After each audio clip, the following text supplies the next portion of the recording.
आइए सीधे रुक करते हैं जयपुर का, जहां पर बीजेपी नेता ओम प्रकाश माथुर हमारे संवाददाता लाल सिंह फौजदार के साथ मौजूद है। उनसे एक्सक्लूसिव बातचीत की जा रही है। क्या कुछ कह रहे हैं, आइए सुनते हैं।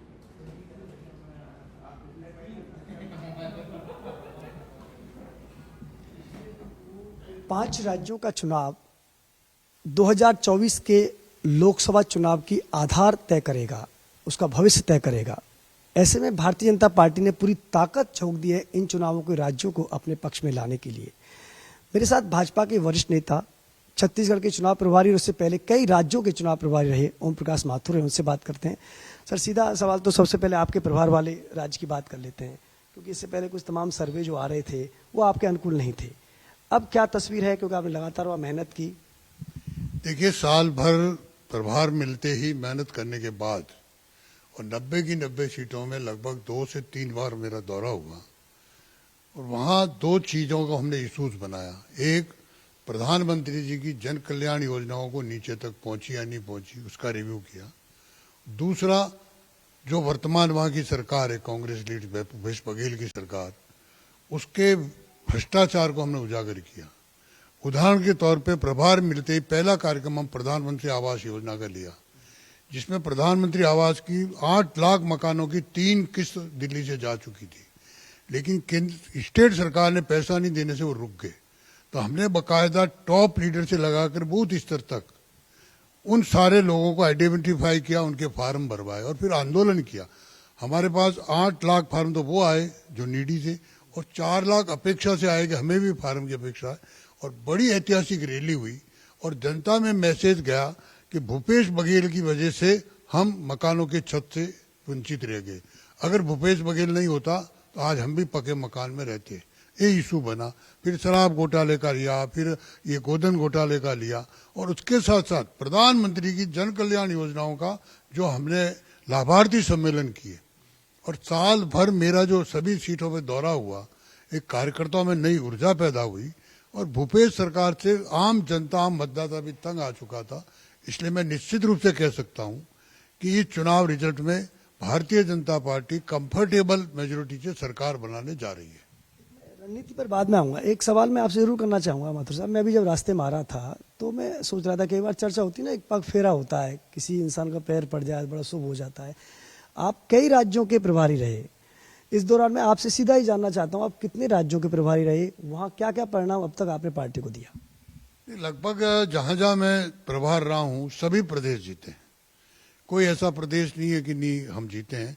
हाँ, झारखंड में सिर्फ चुनाव प्रभारी 1 महीने पहले लगाया था, वो हमने लूज किया। बाकी सारे प्रदेश, चाहे वो उत्तर प्रदेश हो, चाहे मध्य प्रदेश हो, चाहे महाराष्ट्र हो, सारे प्रदेश, गुजरात हो, सब प्रदेशों में विजयश्री मिली है।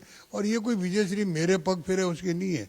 भारतीय जनता पार्टी का आम कार्यकर्ता जब ठान लेता है और उसके दिल की बात अगर प्रभारी सुन लेता है तो निश्चित रूप से विजयश्री मिलती है। और मैं क्योंकि वर्षों तक संगठन में काम कर रहा हूँ और अभी भी संगठन में काम कर रहा हूँ, तो मुझे कार्यकर्ताओं से लाइव रहने का मेरा स्वभाव सा है। कार्यकर्ता 24 घंटे मेरा द्वार खुला रहता है। और मैंने जिस प्रदेश में गया हूँ, मैंने कार्यकर्ता को ही महान मजा मार के नेताओं के पीछे नहीं घूमा, कार्यकर्ताओं को बड़ा मान करके लेके चला। और कार्यकर्ता जब ठान लेता है, वो अगर संकल्प लेता है तो विजयश्री मिलता है। इसलिए पगफेरा एक धारणा बन सकती है, ऐसा कुछ ही नहीं है। कोई मैं नहीं जीता हूँ, प्रकाश माथुर नहीं जीता, आदरणीय प्रधानमंत्री जी की लोक कल्याण जो योजना है वो जीती है, कार्यकर्ताओं का परिश्रम जीता है, वहाँ की मेहनत जीती है और कांग्रेस का भ्रष्टाचार अपने आप को ले डूबा कांग्रेस को, ये सारा मिलकर के रिजल्ट आता है। इसलिए निश्चित रूप से जिन प्रदेशों में गया हूँ वहाँ स्वाभाविक रूप से सरकारें बनी है।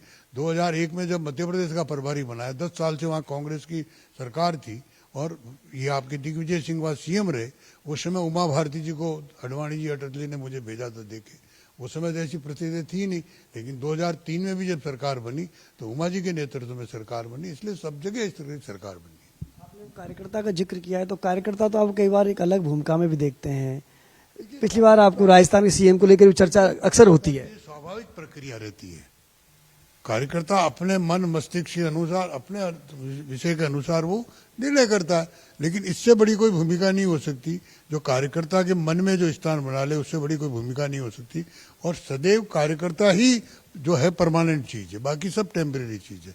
तो कार्यकर्ता सदैव जो भी पार्टी ने दिया मुझे जो काम दिया, और मैं चाहता हूं कि आज तक मुझे जो मेरा मानना है चुनौतीपूर्ण काम मुझे दिए, तो ये भी एक मेरी कह सकता हूं कि कार्यकर्ताओं की प्रेरणा है कि मैं ऐसे चुनौती, जैसे आपने प्रारंभ में कहा कि छत्तीसगढ़ गए जब तो ऐसा नहीं लगता था, लेकिन अब एकदम दृश्य बदला हुआ है। तो कोई मैंने नहीं बदला, वहां के कार्यकर्ताओं ने बदला। हाँ, मैंने जाकर के उनको प्रोवोक किया होगा, उनको जोश में लाया होगा, काम किया होगा, लेकिन मेहनत उन कार्यकर्ताओं की। और मैं तो दंतेवाड़ा और बस्तर जैसे 12 सीट में मैं स्वयं प्रत्यक्ष गया हूँ। टारगेट किलिंग हुई हमारे कार्यकर्ताओं की। लगभग 19 कार्यकर्ता मेरे दौरान चौराहा, मेरे प्रचार के दौरान टारगेट करके मारे गए। लेकिन फिर भी मैं उनको सैल्यूट करूंगा उन कार्यकर्ताओं की कि उन्होंने हिम्मत नहीं हारी। और लगभग 12 सीट तो ऐसी है जहां 30% बूथ पे तो आप जा ही नहीं सकते, उसमें भी हम जीत रहे हैं आज की तारीख में। वैसे पहले भी 12 सीट में से 11 जीते हैं, पिछली बार एक भी नहीं थी हमारे पास, लेकिन मुझे लगता है इस बार भी हम 9 से 10 सीट उस क्षेत्र में जीतने वाले हैं। जुड़ा हुआ सवाल जो मैं छत्तीसगढ़ को लेकर पढ़ रहा था, वहाँ से लोगों से बातचीत कर रहा था, आदिवासी जो वोट बैंक है वो उसके बल पर ही शायद भूपेश बघेल वापसी की बात कर रहे, तो वहाँ आपने किस तरह सेंधमारी की या उसको अपने? बेसिकली मैं जब आपको कहा कि पहले भी हम ट्राइबल वोट बैंक हमारा ही था, हम सारी की सारी सीटें जीती है, चाहे वो जगदलपुर हो चाहे अंबिकापुर हो, दोनों क्षेत्रों में हमने जीती है। लेकिन पिछले दिनों ये जरूर रहा है कि ट्राइबल्स को जीतना है ना, इस बार ट्राइबल पूर्ण रूपेण हमारे साथ है।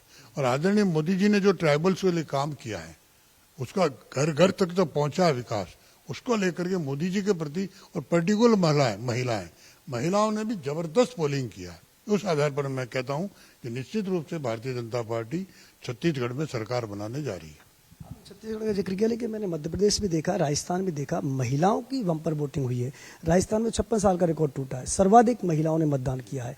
तो ये जो महिलाओं का मतदान है, लेकिन इस कांग्रेस इसको लेकर कह रही है कि मोबाइल की वजह से महिलाओं ने मतदान किया है। इसको तो किस आप लोग भी दिखा रहे हो कि मोबाइल किस स्थिति में दिया है, और मोबाइल को लेकर महिलाएं क्या बोल रही है, और कोई एक दिन में वोट बैंक चेंज नहीं होता।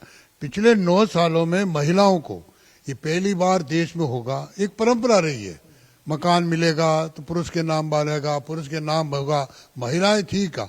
लेकिन मोदी जी ने आते ही प्रधानमंत्री आवास योजना में मकान की रजिस्ट्री महिला के नाम से होगी, पट्टा महिला को मिलेगा, और भी कई योजनाएं जो महिलाओं के लिए लागू की, वो सबसे महिलाएं आकर्षित हुई है। और महिलाएं निश्चित रूप से मोदी जी के साथ खड़ी है, मोदी जी की योजनाओं के साथ खड़ी है। और 100% अगर आप भी यहाँ राजस्थान में, मैं कहता हूँ बिल्कुल ग्रामीण क्षेत्र में बुजुर्ग से बुजुर्ग महिला को इंटरव्यू लेगा तो मोदी जी को भगवान के रूप में देखती है कि मेरा जितना पैसा आता है 100% पहुंचता है।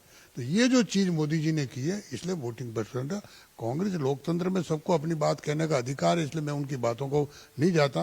लेकिन मेरा ऐसा मानना है कि महिलाएं, जब से मोदी जी प्रधानमंत्री बनाए और महिलाओं को लगा है अब हमको हमारा अधिकार मिल रहा है, इसलिए महिलाएं हमारी ओर आकर्षित हुई।